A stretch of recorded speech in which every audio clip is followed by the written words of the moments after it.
अस्सलाम वालेकुम नाज़रीन, प्रोग्राम ते मिरर में अवां के भलीकार आऊं आहियां अवां जी मेज़बान रोशनी मेमण। नाज़रीन, अॼु असां पंहिंजे प्रोग्राम में सेहत खाते जी कारकर्दगी अवां साम्हूं रखंदासीं ऐं इहो सम्झण जी कोशिश कंदासीं त सालियानो अरबे रुपयनि जी बजट हुअण बावजूद सिंध जो अवाम सेहत जे मयारी सहूलतुनि खां छो महरूम आहे।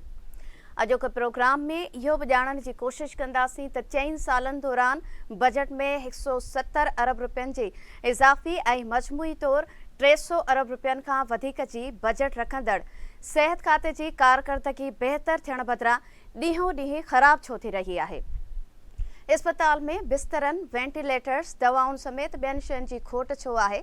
सरकारी दवाऊं कीअं चोरी थियनि थियूं ऐं दवाउनि जी चोरी तोड़े जाली बिल ठाहे गबन करण जा स्कैंडल साम्हूं अचण बावजूद ज़िम्मेवारनि ख़िलाफ़ असराइती कार्रवाई छो नथी थिए। इन्हनि समूरनि मामलनि जा तफ़सील बि अॼोके प्रोग्राम जो हिसो हूंदा। सिंध में dengue, malaria, TB, AIDS, hepatitis ऐं ॿियनि बीमारियुनि जे ख़ात्मे लाइ शुरू कयल प्रोग्राम घुर्बल नतीजा छो न ॾेई सघिया आहिनि। इन हवाले सां समूरियूं हक़ीक़तूं बि साम्हूं आणींदासीं ऐं कोशिश कंदासीं त इन समूरी सूरत हाल ते हुकूमती अख़्तियारनि या ज़िम्मेवारनि जो को मौक़िफ़ बि साम्हूं अची सघे। सिंध अंदरि मयारी सहूलतूं फ़राहम करण जे नाले ते 4 सालनि दौरान सेहत खाते जे बजट में 170 अरब रुपया इज़ाफ़ो, इस्पतालुनि जा हाल बहितर थियण बदिरां ॾींहों ॾींहुं ख़राब। साल 2020 ऐं 21 में सेहत खाते जी बजट 132 अरब हुई, हाणे वधी 302 अरब रुपया थी वई। उन बावजूद इस्पतालुनि में बिस्तरनि, वेंटिलेटर्स, दवाउनि जी सख़्त खोट। सिंध जे सरकारी इस्पतालुनि मां दवाऊं चोरी थियण जा स्कैंडल्स बि ज़ाहिर। मुलविस कामोरनि ख़िलाफ़ असराइती कार्रवाई बदिरां मामलो ले मिटी करण जूं कोशिशूं। हलंदड़ साल जून महीने में कराची जी वॾी सरकारी इस्पताल मां 36 करोड़ रुपयनि जूं दवाऊं चोरी थियूं। सेहत खाते रुगो 2 मुलाज़िमनि न्याज़ ख़ास अली ऐं इक़बाल चन्ना ते केस दाख़िल कराए जिंद आजी कराई। सिंध गवर्नमेंट इस्पताल कोरंगी जे MS डॉक्टर प्रीतम दास मरीज़नि जी जाली दाख़िला ॾेखारे कूड़ा बिल ठाहिया। 1 करोड़ 38 लख रुपयनि जो गबन, केस बि दाख़िल। सिंध में dengue, malaria, TB, AIDS, hepatitis ऐं ॿियनि बीमारियुनि जे ख़ात्मे लाइ शुरू कयल हुकूमती प्रोग्राम बि घुर्बल नतीजा न ॾेई सघिया। डेंगी कंट्रोल प्रोग्राम जी कारकर्दगी बि ख़राब। हलंदड़ साल डेंगी जा 1647 केस ज़ाहिर, हज़ारें केस त रजिस्टर ई न थिया। 2.5 लख माण्हू मलेरिया में मुब्तला। सिंध में TB control programme, hepatitis control programme समेत अक्सर वर्टिकल प्रोग्राम्स जी कारकर्दगी न हुअण बराबर अवाम खे को फ़ाइदो न थियो। सेहत खाते में 1 लख जे लॻभॻि डॉक्टर्स ऐं ॿिया मुलाज़िम भर्ती थियल। पघारुनि ऐं अलाउंसिस जी मद में हुकूमत हर साल 105 अरब रुपया ख़र्च करे थी। जनरल इस्पतालुनि ते 126 अरब, ज़िले हेडक्वार्टर्स इस्पतालुनि ते 1 अरब 65 करोड़, तालके इस्पतालुनि ते 15.5 अरब ख़र्च, ॿियनि सेहत मर्कज़ खे 21 अरब सालियानो मिलनि था। वेंटिलेटर्स, डॉक्टर्स, ऑक्सीजन ऐं दवाउनि जी खोट सबबि लखे मरीज़ ख़ानगी इस्पतालुनि जो मुंहुं कनि था। ख़ानगी इस्पतालूं अवाम खे ॿिन्ही हथनि सां फुरण लॻियूं। सरकारी इस्पतालुनि जी सूरत हाल बहितर छो नथी थिए? अरबे रुपया किथे ख़र्च थियनि था? दवाऊं कीअं चोरी थियनि थियूं? अहम सवालनि जा जवाब ॾियण लाइ को तयारी नाहे। इन समूरी सूरत हाल ते ॻाल्हि ॿोल लाइ असांखे स्टूडियो में जॉइन कयो आहे KTN न्यूज़ जे सीनियर रिपोर्टर सगीर चांडियो। वॾी महिरबानी सगीर, वक़्तु ॾियण लाइ।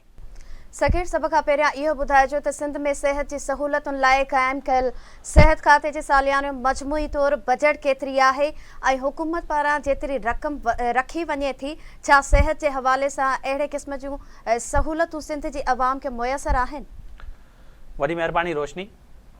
हाणे सिंध में सेहत जूं मयारी सहूलतूं फ़राहम करण जे लाइ सिंध हुकूमत हर साल सेहत खाते जी बजट में इज़ाफ़ो कंदी रहे थी। हाणे घणो पोइते कोन था वञूं। असीं गुज़िरियल 4 सालनि जी इन बजट ते जेकॾहिं पाण डिस्कस कयूं ऐं नाज़रीन खे ॿुधायूं त केतिरी जेका आहे उन जी बजट में इज़ाफ़ो थियो आहे ऐं उन्हनि अवाम खे जेका आहे उहा सेहत जूं केतिरियूं जेके आहिनि उहे मयारी सहूलतूं जेके आहिनि उहे ही सेहत खातो ॾेई सघियो आहे। सभ खां पहिरीं पाण ईंदासीं साल 2020 ऐं 21 में सेहत खाते जी जेका बजट हुई उहा 132 अरब रुपया हुई। 132 अरब रुपयनि मां वरी ॿिए साल में उन जी बजट में इज़ाफ़ो कंदे साल 2021-22 में 172 अरब रुपया सिहत खाते जी बजट जेका उहा मुख़्तस कई वई, यानी बजट में जेको उहो इज़ाफ़ो कयो वियो। वरी साल 2022-23 में सिहत खाते जी जेका उहा बजट में इज़ाफ़ो कंदे 219 अरब रुपया बजट जेका उन जी मुख़्तस कई वई। जंहिंखां पोइ गुज़िरियल साल यानी साल 2023-24 में सिहत खाते जी बजट जेका आहे उहा 219 अरब मां वधाए 272 अरब रुपया कई वई। ऐं हलंदड़ साल जेको आहे यानी 2024-25 में सिहत खाते जी बजट में 32% इज़ाफ़ो कंदे 302 अरब रुपया जेका आहे उहा बजट हिन वक़्तु सिहत खाते जी मुख़्तस थियल आहे। लखें डॉक्टर्स जेके आहिनि उहे लॻभॻि 1 लख जे जेका उहा डॉक्टर्स, मेडिकल ऑफिसर्स ऐं पैरामेडिकल स्टाफ ॿियो जेको अमलो आहे उहो 1 लख जे लॻभॻि मौजूदु आहे, पर सिहत जूं जेके मयारी सहूलतूं अॼु बि हुकूमत अवाम खे फ़राहम नाहे करे सघी। तव्हां सिंध जी कंहिं बि अस्पताल में वेंदो, कुझु अस्पतालनि खे छॾे बाक़ी सिहत जे समूरनि अस्पतालनि जी जेका उहा सूरत हाल तमामु ख़राबु आहे। पाण सिविल अस्पताल कराची जी ॻाल्हि कंदासीं, कराची जी सभ खां वॾी सरकारी सिविल अस्पताल आहे, जिते न सिर्फ़ु उते दवाऊं किरोड़नि रुपयनि जूं चोरी थियनि थियूं, पर उते सिहत जूं सहूलतूं मयारी फ़राहम न पियो कयूं वञनि।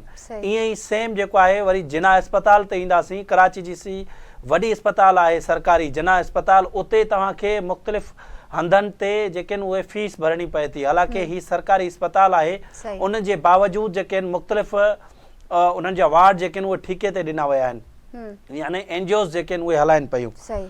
वरी पाण डिस्ट्रिक्ट हेडक्वार्टर ते ईंदासीं ऐं जेके तालका अस्पतालनि ते ईंदासीं या जेके रूरल हेल्थ सेंटर ते ईंदासीं, उन्हनि जी त हालत सफ़ा ख़राबु आहे। हेठी सतह ते तव्हां वेंदो उते त डॉक्टरनि जो अमलो ई न आहे, उते जेके डॉक्टर्स आहिनि उहे वीज़ा ते वियल आहिनि। ईअं ई वॾनि अस्पतालनि में पाण ईंदासीं, लाड़काणे जे जेके अस्पताल सिविल अस्पताल आहे या चांडका अस्पताल आहे, ॿियूं वॾियूं अस्पतालूं जेके आहिनि उन्हनि जी हालत जेका उहा तमामु ख़राबु आहे। लियारी अस्पताल जनरल जेका अस्पताल आहे, कोरंगी अस्पताल में पाण वेंदासीं या ॿियूं जेके अस्पतालूं जेके बि कराची में सरकारी अस्पताल, उन्हनि जी हालत तमामु ख़राबु थी मिली आहे ऐं उन्हनि में का बि बहितरी नाहे अची सघी। हालांकि गुज़िरियल 4 सालनि जे अंदरि 170 अरब रुपया जेके आहिनि उहे सिहत खाते जी बजट में इज़ाफ़ो कयो वियो आहे, यानी 132 अरब मां बजट जेका उहा वाध कंदे सिंध हुकूमत 302 अरब रुपया मुक़ररु कई आहे, पर सवाइ उन्हनि डॉक्टरनि खे फ़ाइदो ॾियण जे या उन्हनि खे अलाउंस जी मद में वाधारो करण जे ऐं उन्हनि माण्हुनि खे उन्हनि जेके सिंध जी आवाम खे के बि जेके आहिनि उहे मयारी जेके आहिनि उहे सहूलतूं फ़राहम न थी सघियूं आहिनि। जी अच्छा सकेर, सिंध जी सरकारी अस्पतालुनि में सभ खां वधीक दाहूं बिस्तरनि, दवाउनि, ऑक्सीजन, वेंटिलेटर्स ऐं डॉक्टर्स जी खोट जूं थियनि थियूं, जंहिं सबबि मरीज़नि जी अक्सरियत निजी अस्पतालुनि जो मुंहुं करे थी। एॾी वॾी बजट हुअण बावजूदि इहे शिकायतूं साम्हूं छो थियूं अचनि? ॾिसो, असल में हिते प्रॉपर जेको आहे उहा मॉनिटरिंग कोन्हे ऐं असल में थियण त ईअं घुरिजे जो सिहत खाते जे सेक्रेटरी या मिनिस्टर खे हिकिड़ो प्रॉपर जेको आहे निज़ाम ठाहिणु घुरिजे ऐं सरकारी अस्पतालनि जो हिकिड़ो मैकेनिज़म हुजणु घुरिजे।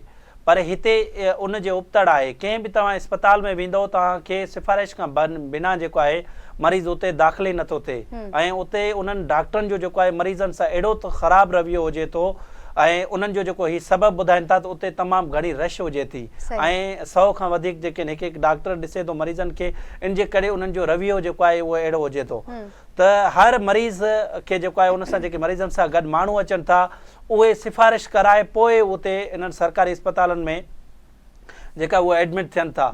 त उते हाणे हिकु त हुननि खे एडमिशन कराइण में जेको आहे उहो इशू थिए थो त पहिरीं उन्हनि जो मरीज़ जेको आहे एडमिट थी वञे, उन खां पोइ वरी उते जेको आहे मुख़्तलिफ़ जेके आहिनि उहे उन्हनि खे शिकायतूं आहिनि किथे त उते सफ़ाई सुथराई जो निज़ाम बहितर कोन्हे, ॿियो वरी सरकारी अस्पतालनि में एतिरा जेके आहिनि बिस्तरा बि मौजूदु न आहिनि ऐं जेको आहिनि स्ट्रेचर उते मौजूदु न आहिनि।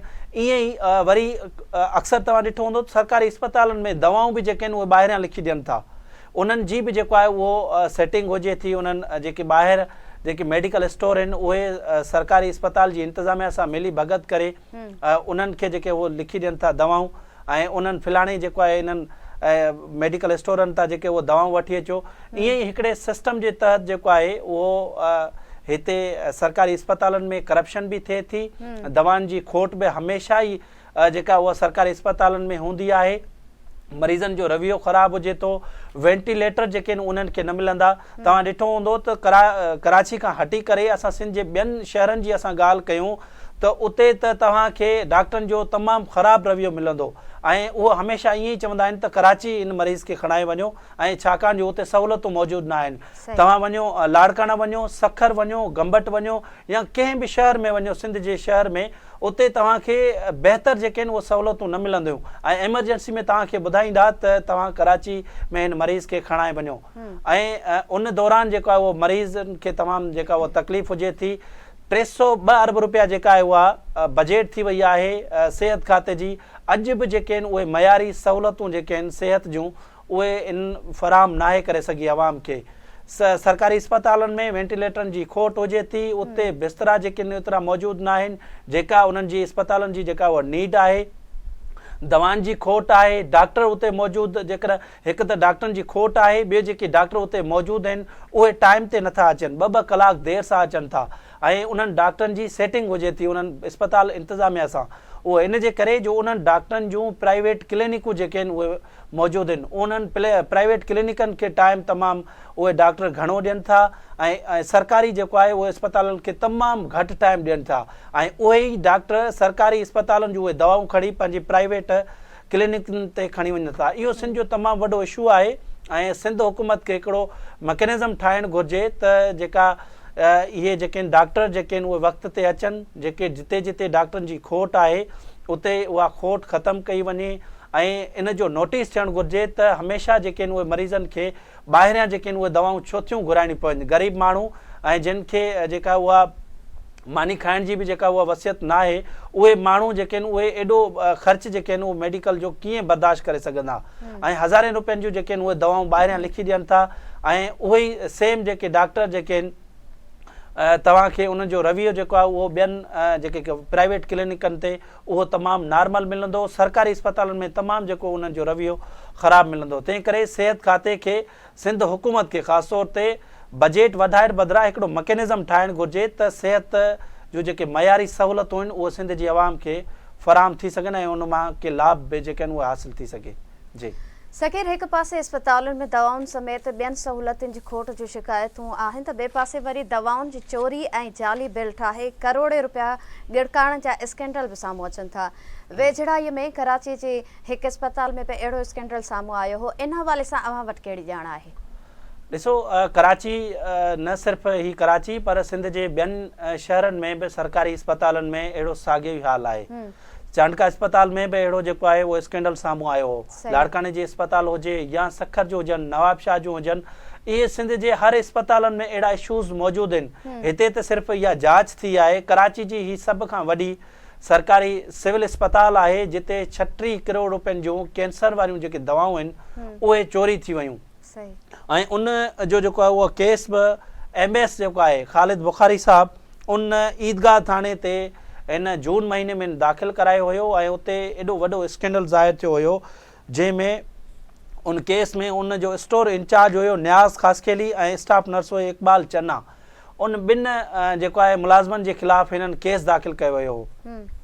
हाणे उन में ही 2017 खां उते स्टोर ते ही पंहिंजो न्याज़ ख़ासकेली ऐं इक़बाल चन्ना उते मौजूदु हुया, उहो मुक़ररु हुया ऐं उन्हनि कैंसर जूं जेके आहिनि उहे दवाऊं चोरी कयूं वयूं। अटकल जेके आहिनि उहे 36 करोड़ रुपयनि जे मालियत जूं 76,000 जेके आहिनि उहे गोरियूं जेके आहिनि उहे गुम कयूं वयूं, यानी ही चोरी थी वयूं।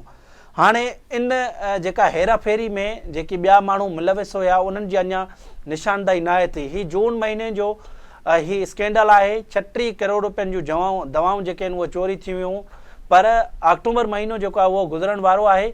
अञा न इहे 36 करोड़ रुपया रिकवर थी सघिया आहिनि, न उन्हनि माण्हुनि खां दवाऊं जेके आहिनि उहे रिकवर कयूं वयूं आहिनि, न वरी उन्हनि माण्हुनि जे ख़िलाफ़ का कार्रवाई थी वई आहे। ॿुधायो वियो त इन्हनि जे ख़िलाफ़ एंटी करप्शन में केस मोकिलियो वेंदो, पर जेका असांखे मालूमात मिली आहे त एंटी करप्शन में बि 4 महीननि दौरान इन जो केस जेको आहे उहो न माड़ियो वियो आहे। हाणे ही जेको न्याज़ ख़ासकेली आहे इहो ॿुधाए पियो वञे बासर माण्हू आहे, कंहिं पार्टी सां हुनजो तालुक़ु आहे, इन जे करे हू 36 करोड़ रुपयनि जे जेके स्कैंडल्स में जेको हू मुलविस आहे उन जे ख़िलाफ़ न कार्रवाई थी आहे, न ई 36 करोड़ रुपया जेके आहिनि उहे रिकवर थी सघिया आहिनि। हीअ रुगो हिकिड़ी अस्पताल जो रुगो स्कैंडल आहे। अहिड़ियुनि जेकॾहिं ईअं सही नमूने सां जांच कजे, कराची जे इन जिना अस्पताल या लियारी जनरल अस्पताल हुजे, कोरंगी अस्पताल हुजे या चांडका अस्पताल हुजे लाड़काना, या ॿियूं सरकारी अस्पतालूं जेके आहिनि उते सही नमूने सां जांच थिए त इहे त तमामु वॾा स्कैंडल्स निकिरी ईंदा, छाकाणि जो सरकारी दवाऊं जेके आहिनि उहे मरीज़नि खे तमामु घटि मिलनि थियूं ऐं डॉक्टर्स जेके आहिनि उहे ॿाहिरियां जेके आहिनि लिखी ॾियनि था त हीअ दवाऊं त असां वटि हिन अस्पताल में मौजूदु ई न आहिनि। अक्सर जेको आहे उहो ईअं थिए थो, 50% त ईअं थिए थो त ॿाहिरियां जेके आहिनि उहे दवाऊं लिखी ॾियनि था, चवनि था त हीअ दवाऊं जेके आहिनि उहे अस्पताल में मौजूदु न आहिनि। उहो इन जे करे त अहिड़े क़िस्म जा इहे स्कैंडल्स थियनि था त इहे दवाऊं हीअ चोरी करे वञनि था ऐं उहे दवाऊं जेके आहिनि उहे विकिरो कनि था, त उन जे ख़िलाफ़ का बि कार्रवाई जेका उहा हिन वक़्तु न पई थिए ऐं 4 महीना गुज़री विया आहिनि। इहो सिविल अस्पताल में जेको इहो 36 करोड़ रुपयनि जो स्कैंडल्स ज़ाहिर थियो हो, उन्हनि में जेके मुलविस कामोर आहिनि उन्हनि जे ख़िलाफ़ कार्रवाई करण बदिरां हिन वक़्तु उन्हनि खे बचाइण जूं जेके आहिनि उहे कोशिशूं कयूं पियूं वञनि। जी ठीकु आहे सकीर, अवां सां ॻाल्हि ॿोल जारी रखंदासीं। हिन वक़्तु असांखे जॉइन कयो आहे सिविल अस्पताल कराची जे MS ख़ालिद बुखारी साहब। अस्सलाम वालेकुम ख़ालिद साहब। अस्सलाम। वॾी महिरबानी प्रोग्राम में वक़्तु ॾियण जे लाइ। ख़ालिद साहब, कराची जी सभ खां वॾी अस्पताल सरकारी सिविल अस्पताल में कहिड़ियूं सहूलियतूं मौजूदु आहिनि ऐं अक्सर शिकायतूं साम्हूं ईंदियूं आहिनि त दवाउनि जी खोट आहे ऐं डॉक्टर्स बि वक़्त ते नथा अचनि, इन हवाले सां अवां छा चवंदो? पहिरियों त मां इहो चवां त असां सिविल हॉस्पिटल में टोटल असांजे बेड्स आहिनि तक़रीबन 1900 आहिनि ऐं ॿी ॻाल्हि त असां वटि पेशेंट जी एमरजेंसी 24 आवर हूंदी आहे ऐं हिते जेको आहे असां वटि तक़रीबन पेशेंट्स जी डेली जेकी एडमिशन आहे 200 आहे 200 पर डे ऐं ऑपरेशन पर डे असां थियनि था तक़रीबन 60-70% जेका पेशेंट असां डेली ऑपरेशन थियनि था हिते। हुन में डिलीवरी, हुन में जेका सीज़र बि आहिनि, ऑर्थोपेडिक जा बि आहिनि, ENT जी बि, आई जी बि, सर्जरी जी बि, इहे सॼी टोटली जी ॻाल्हि थो ॿुधायां, पर डे जी ॻाल्हि थो ॿुधायां। पेशेंट असांजी ओपीडी जेकी आहे डेली असां 7,000-8,000 डेली ओपीडी असांजी आहे। हिन जे अलावा एमरजेंसी जे अलावा आहे त हे एॾो वॾो टर्शरी हॉस्पिटल आहे। यकीनी ॻाल्हि आहे हिते। बाक़ी ॿी ॻाल्हि त सॼे सिंध मां पेशेंट हिते अचनि था, बलोचिस्तान जा पेशेंट था अचनि, साउथ पंजाब जा पेशेंट असां वटि अचनि था, त हिते अलाह शुकुर आहे पहिरीं थी सघे थो इहे शयूं हूंदियूं, पर हाणे जेको असां मेडिसन जेको पेशेंट असां वटि एडमिट थींदो आहे, चाहे हुनखे ₹1 लख जी हुजे, चाहे 10 लख जी हुनखे इंजेक्शन या दवाऊं हुनखे मिलनि, असां हुनखे फ्री ऑफ कास्ट हुनखे ॾींदा आहियूं। असां वटि को बि अहिड़ो पेशेंट न हूंदो जेको एडमिट थियण खां पोइ हुनखे को ॿाहिरां का दवा घुराए। बाक़ी ओपीडी जी यकीनी ॻाल्हि आहे, ओपीडी में हज़ार ई पेशेंट अचनि था, हुन में थी सघे थो का शइ पेशेंट असां वटि उहा न हुजे। बाक़ी तक़रीबन असां मेडिसन ॾियूं था ऐं डॉक्टर्स आहिनि माशाल्लाह, सब प्रोफेसर सीनियर डॉक्टर्स आहिनि।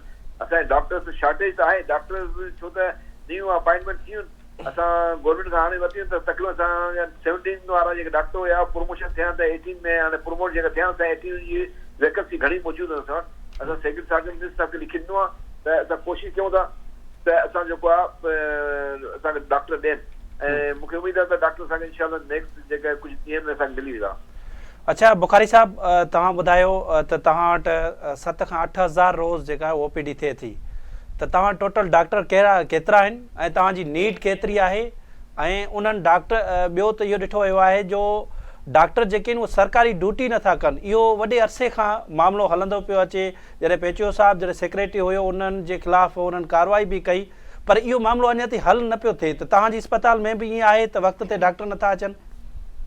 न, इहो असांजो शुक्र आहे, असां वटि ईअं न आहे। जॾहिं मां आयुसि तक़रीबन मूंखे साल थी वियो आहे हॉस्पिटल में अचण, साल खां थोरो मथे थी वियो आहे, पर मसइलो इहो आहे त जिते किथे मसइला हूंदा आहिनि पर उनखे मैनेज करणो पवंदो आहे। त हाणे असां वटि अलाह शुक्र आहे त डॉक्टर बि ईंदा आहिनि, टाइम ते था अचनि। असांजा वॾा प्रोफेसर आहिनि, सीनियर्स आहिनि, असांजा जेका पंहिंजा सिंध गवर्नमेंट जा डॉक्टर्स जेका आहिनि ऐं दावा यूनिवर्सिटी जा फैकल्टी जा डॉक्टर्स बि आहिनि। असां डॉक्टर टाइम ते था अचनि, सर्जरी थियनि थियूं।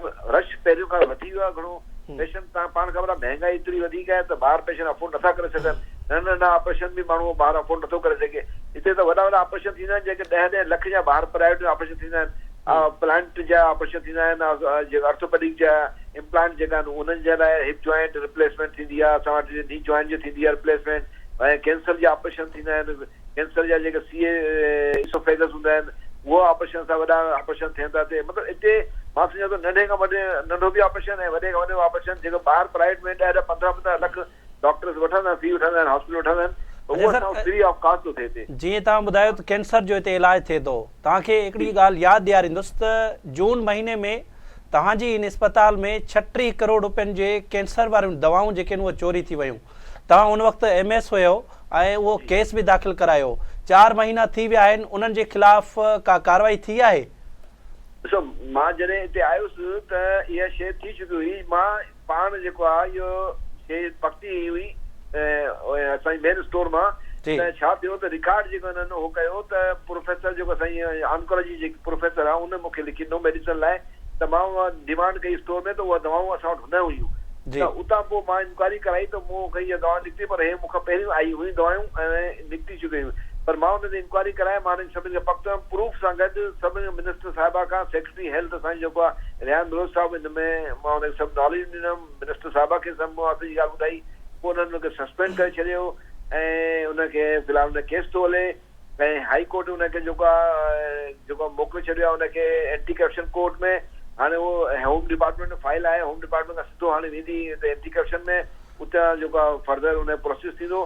पर मिनिस्टर साहिब हिन में ऑन बोर्ड आहे, हुनखे नॉलेज में आहे। बाक़ी मां पाण हुन में FIR मां पाण कटाई, पाण बुखारी साहब 36 करोड़ रुपयनि जी चोरी थिए थी हिकिड़े अस्पताल मां।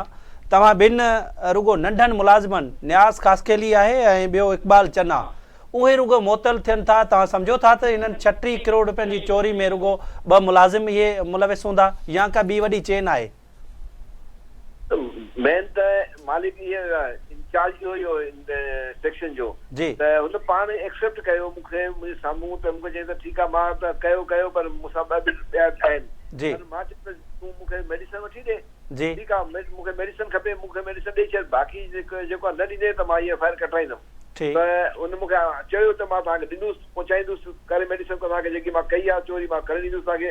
त पर पाण एक्सेप्ट कयो, पाण मञे पियो, हर शइ हुनजी साइन हुन थियल आहिनि, हर शइ हुन थियल आहे। हुनखे पाण मुंहिंजे साम्हूं असांजे ॿियनि डॉक्टरनि साम्हूं हुन एक्सेप्ट कयो। ठीकु आहे, मां कोशिशि कयां तव्हांखे वठाए ॾींदुसि। जेका ॿिया बि हुन मूंसां 2-3 ॿिया माण्हू आहिनि, पर मां चयो जेका ॿिया माण्हू आहिनि, मेन तूं ऐं इंचार्ज तूं ऐं हॉस्पिटल में का मसइलो थींदो त ॾिसो मां MS आहियां, मुंहिंजे मथां ॻाल्हि थींदी। ठीकु आहे, मां कस्टोडियन आहियां, मां DDO आहियां पावर मोटा। त पर मसइलो आहे त उहो हुन सेक्शन जो इंचार्ज हुयो, हुन जे ई टाइम ते इहे सभु शयूं निकितियूं, हुनजी साइन थियल आहे, फेक साइन थियल आहे हुनजी, हुन पाण फेक साइन प्रोफेसर जी साइन हुन पाण कई आहे, सभु प्रूफ सां हर शइ जेकी आहे न हुन सां गॾु थी। त हाणे यकीनी ॻाल्हि आहे, हुन असांखे शयूं न ॾिनियूं त मां हुन जी FIR सां कटाईसीं। मैडम खे नॉलेज आहे हर शइ, पर असां कोशिशि कयो था दिलि ते असांखे मेडिसिन मिले। बाक़ी ठीकु आहे, केस हले थो।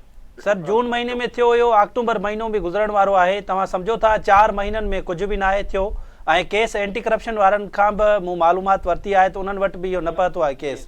त इन्हनि जे ख़िलाफ़ कार्रवाई बि न आहे थी। 36 करोड़ रुपयनि जी रिकवरी वग़ैरह जो छा थींदो? तव्हां सेक्रेटरी साहिब खे कुझु लिखियो आहे या ॿियो को पासो ॾिसंदो तव्हां? न, मां पर्सनली हिन में मिनिस्टर साहिबा खे बि मां चयो आहे, सेक्रेटरी साहिब खे मां पर्सनली वञी चयो आहे, ॿुधायो आहे सॼी ॻाल्हि। मां रिपोर्ट ॾिनी आहे त हे हेसिताईं पहुती आहे, मसइलो पहुतो आहे हेसिताईं। त साईं पर्सनली जेको आहे सेक्रेटरी साहिब ऐं मिनिस्टर साहिब हुनखे अप्रोच कयो आहे होम डिपार्टमेंट खे। होम डिपार्टमेंट मां फाइल उते एंटी करप्शन वेंदी। एंटी करप्शन में जेको डायरेक्टर इम्तियाज़ अबड़ो साहिबु आहे, मां हुनखे मिलियो आहियां। उन हिसाब सां हुननि चयो त फाइल जीअं ईंदी असां फर्दर हुनखे प्रोसेस कंदासीं। असां पंहिंजी तरफ़ां एप्लीकेशन हिकिड़ी जमा कराए चुका आहियूं डायरेक्टर एंटी करप्शन खे कराची खे। असां पाण पर्सनली मां जमा करायो आहियां ऐं उन्हनि मूंखे चयो आहे त जीअं तव्हां केस होम डिपार्टमेंट हिते ईंदो जो, छो त केस असां जेको कटायोसीं ईदगाह मैदान में हिते कटायोसीं सिविल में, ऐं जंहिं करे उहो केस हाणे उन्हनि कोर्ट चयो आहे त हुनखे एंटी करप्शन में हिनखे ट्रांसफर करे वञे। कराची जी सर सभ खां वॾी जेका सरकारी अस्पताल आहे उहा आहे सिविल अस्पताल। सिविल अस्पताल में हमेशह सफ़ाई सुथराई जो जेको आहे उहो मसइलो रहियो आहे। उते सफ़ाई जो अमलो मुक़ररु न आहे। को बि जेको ख़ुशि माण्हू अगरि सिविल अस्पताल वञे थो जंहिं बि मरीज़ सां गॾु उहो बि बीमार थी वञे थो। त सफ़ाई सुथराई जो कहिड़ो इशू आहे, उते सफ़ाई सुथराई नथी थिए। ॿियो उन सां गॾु त डॉक्टरनि जो रवैयो जेको उहो ख़राबु हुजे थो मरीज़नि सां ऐं उन्हनि मरीज़नि सां आयल माण्हुनि सां। त उहो सेम डॉक्टर जेके आहिनि उहे पंहिंजी जेके प्राइवेट क्लिनिक ते उहे मरीज़ पिया अचनि था या उहे माण्हू पिया अचनि था, उन्हनि सां बहितर रवैयो अख़्तियार कनि था। ॿी ॻाल्हि, पहिरीं ॻाल्हि तव्हांजी कयूं त सफ़ाई जे हवाले सां। सफ़ाई जे हवाले सां तव्हां 24 कलाक कॾहिं बि अची वञो, तव्हांखे इंशाल्लाह तव्हांखे हाणे सफ़ाई मिलंदी। छो त असां आउटसोर्स ते माण्हू रखिया आहिनि, उहो कमु कनि था। पंहिंजा गवर्नमेंट जा जेका मुलाज़िमीन हुया उहे घणा रिटायर थी विया तक़रीबन। को 25-30 सीटूं वैकेंट पयूं आहिनि साईं, त हुन हिसाब सां असां आउटसोर्स ते कमु करायूं था। गवर्नमेंट असांखे पैसा हुन ॾिना आहिनि, असां हुन टेंडर करायो आहे, आउटसोर्स ते पेशेंट असां जेका स्वीपर्स कमु कनि था। ऐं पहिरियों खां मां सम्झां त तव्हां अची पाण ॾिसंदो त तव्हांखे सफ़ाई मिलंदी, पूरे हॉस्पिटल में मिलंदी। ऐं यकीनी ॻाल्हि ॾिसो, हिकिड़ो नंढो घर हूंदो आहे न 120 गज जो बि, उते बि तव्हांखे घर में बि कान शइ ईअं मिलंदी। पर हिते एॾो वॾो हॉस्पिटल आहे, 5 एकड़ जे ज़मीन में ठहियल आहे हॉस्पिटल, ऐं हिते हज़ारे माण्हू था अचनि, डेली हज़ारे माण्हू था अचनि। यकीनी ॻाल्हि आहे, माण्हू खे एतिरे एजुकेशन त हुजे न त उहो जेको आहे डस्टबिन असां जिते किथे मां रखायूं, पर हाणे जूस था पीअनि या का शइ खाइनि था उते था उछलाए छॾनि। त घटि में घटि असां माण्हुनि खे बि असां कोशिशि था कयूं था अवेयरनेस त ॾियूं उन्हनि खे, त घटि में घटि जेके डस्टबिन रखियल आहिनि सही हॉस्पिटल में रखियल हुन में शइ त हुजनि, जेको खाइनि था पीअनि था रोड ते उते उछलाए था छॾनि। हाणे असांजे पेशेंट्स खे बि थोरो घणो त हिननि जे अटेंडेंट अचनि था या हुन सां गॾु माण्हू था अचनि पेशेंट सां, हुननि खे थोरी घणी अवेयरनेस त हुजे न। बाक़ी सभु कमु असां डॉक्टर ई कंदासीं, बाक़ी आवाम बि कुझु करे। अच्छा सर, डॉक्टरनि जे रवैयनि जे हवाले सां थोरो ॿुधाइजो त मरीज़नि सां जेको आहे उहो डॉक्टरनि जो रवैयो सही नथो हुजे, ऐं जेके उन्हनि सां गॾु माण्हू अचनि था उन्हनि सां बि उहो ई सेम प्राइवेट क्लिनिकनि ते या उन्हनि जे अस्पतालनि ते जेकॾहिं उहे ड्यूटी कनि था डॉक्टर, उन्हनि जो रवैयो बहितर हुजे थो, ईअं छो? ॾिसो ॻाल्हि, प्राइवेट में डॉक्टर वटि 8, 10, 15 पेशेंट ईंदा आहिनि, हिते ॿी डॉक्टर वञी 100, 200 पेशेंट थो ॾिसे। मूंखे इहो ॿुधायो त 100, 200 पेशेंट हिकु डॉक्टर ॾिसंदो त हुनखे यकीनी ॻाल्हि हुनखे परेशान त थींदो न। अहिड़ी ॻाल्हि न आहे त डॉक्टर जेको आहे उहो था थियनि या हुनखां मिसबिहेव था कनि, बदतमीज़, इहा अहिड़ी ॻाल्हि न आहे। तव्हांखे थी सघे थो 1000 डॉक्टर में को अहिड़ो हिकिड़ो हुजे, ईअं न आहे त डॉक्टर सॼो ॾींहुं यकीनी ॻाल्हि ॾिसो न, सॼा हिते माण्हू था अचनि, 7, 8, 9 हज़ार पेशेंट था अचनि डेली असां वटि अचनि था, त का न का कमु थींदो हूंदो जंहिं करे पेशेंट अचनि था न हिते। ईअं त न आहे त जिते जिते कमु न थींदो या हुन मसइला हल न थींदा माण्हू हुते छो ईंदो। माण्हू पेशेंट वधी वेंदा आहिनि जिते माण्हू जा पेशेंट जा कम था थियनि। असां वटि फ्री ऑफ कास्ट थो थिए, असां वटि एक्सरे, तव्हां पाण ख़बर, CT स्कैन, MRI असां फ्री ऑफ कास्ट आहे। इन हॉस्पिटल में गवर्नमेंट जी हॉस्पिटल में बि उते पैसा था वठनि, पर असां वटि फ्री ऑफ कास्ट। ॿी ॻाल्हि त हुन सां जेको कंट्रास्ट जे MRI थींदी आहे या CT स्कैन थींदो आहे, हुन सां गॾु कंट्रास्ट लॻंदो आहे, तंहिंखां 7-8 हज़ार मिलंदो आहे। 7-8 हज़ार तव्हांखे पाण ख़बर आहे त इहा असां फ्री ऑफ कास्ट ॾियूं था, इहा जेकी आहे कंट्रास्ट। ऐं हिते रुपयो बि कंहिंखां पेशेंट खां न वठंदा आहियूं, हर शइ असां फ्री ऑफ कास्ट आहे। वॾा वॾा ऑपरेशन डायल्यूशन लेब असां पाण ठाही आहे, या तक़रीबन 4 करोड़ जी असां ठाही आहे डायल्यूशन लेब। ऐं लेब जेकी आहे असांजी अहिड़ी आहे डायल्यूशन लेब, त असां कंट्रास्ट जेकी बि असां डायल्यूट करे सॼे हॉस्पिटल में असां इंजेक्शन ॾियूं था, या बि असां जेका डोनेशन में ठाही आहे। ॿी ॻाल्हि त असां जेका लेबोरेटरी असांजी आहे, तक़रीबन डेली पर डे 12,000 टेस्ट थियनि था हिते, ऐं उहे बि फ्री ऑफ कास्ट आहिनि, पर डे 12,000 टेस्ट। हाणे मूंखे त 24 कलाक जी असांजी लेब हलंदी आहे। लेब असांजी अहिड़ी आहे जीअं मां सम्झां थो त आखान जे बराबरि त न, मतिलबु हुनखां बहितर ई मां सम्झां थो थींदी, छो त टेस्टूं तव्हां पाण अची ॾिसो, मां तव्हांखे विज़िट कराईंदुमि त लेब असांजा जेका ऑपरेशन थिएटर्स बि जेको असांजी शयूं जेको थियनि थियूं ते, मतिलबु उहो शयूं थियनि थियूं जेके प्राइवेट में बि पेशेंट जेका नफ़ो न कर, सुठा माण्हू नथा करे सघनि, उहो असां था कयूं। असां हाणे मां इंस्ट्रूमेंट जेके आहिनि IGI इंस्ट्रूमेंट जेका आहिनि, असां मां हुननि खे हाणे असां परचेस करे ॾिनो आहे, मिनिस्टर साहब असांखे फंड ॾींदा आहिनि, इहा असां वरिता आहिनि। उहा IGI इंस्ट्रूमेंट जेके मशीन तक़रीबन 3 करोड़ जी त मशीन असां हिननि खे वठी ॾिनियूं आहिनि। अल्ट्रासाउंड मशीन 3 हाणे अल्ट्रासाउंड मशीन असां गवर्नमेंट हिननि खे हाणे असां हिनखे डिलीवर कयूं। CT स्कैन न्यू ऐं MRI न्यू मशीन असांखे जेके 60-65 करोड़ जी मशीन आहे, उहा असांखे हिते लॻल आहे। 24 कलाक MRI थिए थी, टेस्टूं थियनि थियूं, इक्विपमेंट, फर्नीचर, इहे सभु असां वठी ॾींदा आहिनि। यकीन ॻाल्हि आहे त एॾो वॾो हॉस्पिटल आहे, रिक्वायरमेंट त आहे न, पेशेंट त ॾिसो। हाणे मां सम्झां थो त माण्हू 100% त किथे बि जेको सेटिस्फाइड न आहे। मसइला मसाइल इहा, पर मसइलो इहो आहे त एंड रिज़ल्ट इहो आहे त पेशेंट खे फ़ाइदो थिए थो न, जंहिं करे पेशेंट अचनि था। ठीकु आहे, वॾी महिरबानी अव्हांजी ख़ालिद बुखारी साहब। अच्छा सकीर, सिंध गवर्नमेंट अस्पताल कोरंगी में मरीज़नि जी जाली दाख़िला ॾेखारे कूड़ा बिल ठाहिण वारो छा मामिलो आहे, ऐं इन स्कैंडल में केरु मुलविस आहे? वाक़िए जो केस दाख़िल थियण बाद हेल ताईं इन जी जांच किथे पहुती आहे? ॾिसो, सरकारी अस्पतालनि में न सिर्फ़ु रुगो सरकारी दवाऊं जेके आहिनि उहे चोरी थियनि थियूं, पर जाली मरीज़नि जी जेका उहा दाख़िला ॼाण आहे उन जे नालनि ते करप्शन बि जेका उहा कई वञे थी। हाँ, चीफ सेक्रेटरी सिंध जी सरबराही में एंटी करप्शन जो कुछ ॾींहं पहिरीं जेको आहे उहो इजलास थियो हुयो। उन इजलास में जेके आहिनि उहो मुख़्तलिफ़ मामलनि जूं FIRs दाख़िल करे उन्हनि खे गिरफ़्तार करण जी मंज़ूरी ॾिनी वई हुई। हाणे उन जेका इन इजलास में सिंध गवर्नमेंट अस्पताल कोरंगी जो बि जेको आहे उहो हिकिड़ो मामिलो रखियो वियो, ऐं उन में एंटी करप्शन इहो ॿुधायो त सिंध गवर्नमेंट अस्पताल कोरंगी में मरीज़नि जी हिकिड़ी जाली दाख़िला ॾेखारे उन्हनि जे खाधे पीते जे जेको आहे शयुनि समेत ॿियनि ख़र्चनि जा जेके उन्हनि जाली बिल ठाहे 1 करोड़ 38 लख रुपयनि जो जेको आहे उन्हनि गबन कयो वियो आहे। हाणे उन में सिहत खाते जो 19 ग्रेड जो जेको ऑफिसर आहे डॉक्टर प्रीतम दास, उन MS तौरु मरीज़नि जा जेका उन्हनि जाली जेका उहा दाख़िला ॾेखारे 1 करोड़ 38 लख रुपयनि जी जेका उन्हनि करप्शन कई। 1 करोड़ रुपयनि जो 1 करोड़ 38 लख रुपयनि जो उन्हनि फ्रॉड करे इन्हनि जाली जेके उहे बिल ठाहिया ऐं उहे के बि मरीज़ न हुया। उन्हनि जाली मरीज़नि जी दाख़िला ॾेखारे करे उन्हनि जे खाधे पीते समेत ॿियनि ख़र्चनि ते जेको आहे उन्हनि इहो हिकिड़ो सॼो फ्रॉड कयो। उन हिकिड़ो अख़्तियारनि जो नाइजाइज़ जेको आहे इस्तेमालु कंदे अॻूणो जेको सीनियर मेडिकल ऑफिसर आहे डॉक्टर प्रीतम दास, उन जे ख़िलाफ़ FIR दाख़िल थी आहे। उन FIR में अकाउंटेंट आहे मोहम्मद कामरान खान ऐं आफ़ाक़ अहमद खान, इन टिनि जे ख़िलाफ़ जेको आहे उहा FIR दाख़िल कई वई आहे ऐं सरकारी तौर ते इन जी तस्दीक कई वई आहे त 1 करोड़ 38 लख रुपयनि जो जेको आहे उहो गबन थियो आहे।